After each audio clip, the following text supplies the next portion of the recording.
Jojo Mbow bu série Babel kan mooy Jojo Mbow ñu bëri bëgg nañ koo xam turam dëgg-dëgg di Mame Diarra Diop tey nag dinaa leen wax naka la def ba nekk actrice ci biir Babel nekk actrice bu ñëpp di suivre ñëpp bëgg ko lool ba tax na ñu bëri naa ma defar portrait ci moom waaye dinaa leen wax tey fan la jaar bi ngeen teewloo tuuti ma wax leen fan la jaar.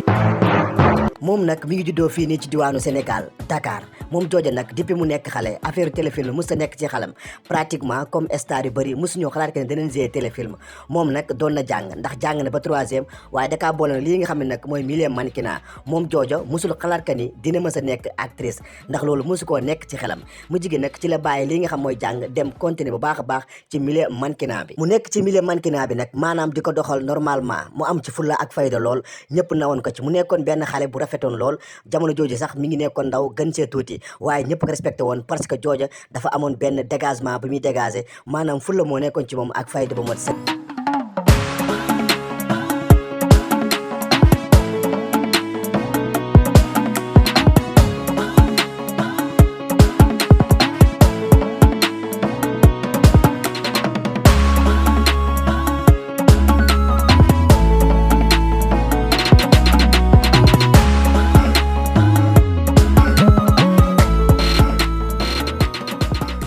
jamono di dem moom mii di Mame Diarra Diop di bokk ci ay défilé yu mag waaye surtout aussi ci ay clip vidéo ñu ràññewoon ko nag ci benn clip vidéo bu ñuy wax Sirifou and Job sa Brain yéen ñëpp yéen a ngi fàtte clip Linguère moom Mame Diarra mii di Jojo Mbow moo ci nekkoon si la ko waa Pikini production daal di gisee contacté ko proposé ko benn série bi tuddoon Madior ak Dior yéen ñëpp yéen a ngi fàttaliku Madior ak Dior mu nekkoon benn série bi nga xam ne nii amoon na audience lool doon daw Pikini production nag benn maison de production la bu nekk fii nii ci diwaanu Sénégal bu baax lool théâtre yu bëri yi ngeen gis wala série yu bëri moo koy produit li ci mel ni famille sénégalaise ak Duman boobu sax moom mii di Mame Diarra joué woon na ci boobu mi ngi si tuddoon Sira waaye nag Madior ak Dior mi ngi si tuddee woon Kéwé yéen ñëpp yéen a ngi fàttaliku Kéwé mu ndaw boobu nag Sénégal yi bëri bëggoon ko ci parce que dafa nekkoon benn xale bi nga xam ne nii da ci rafetoon macha allah nekk ci benn teint noir bi nga xam ne nii ñu bëri dañ ko apprécié woon ci film boobu noonu tuddoon Madior ak Dior.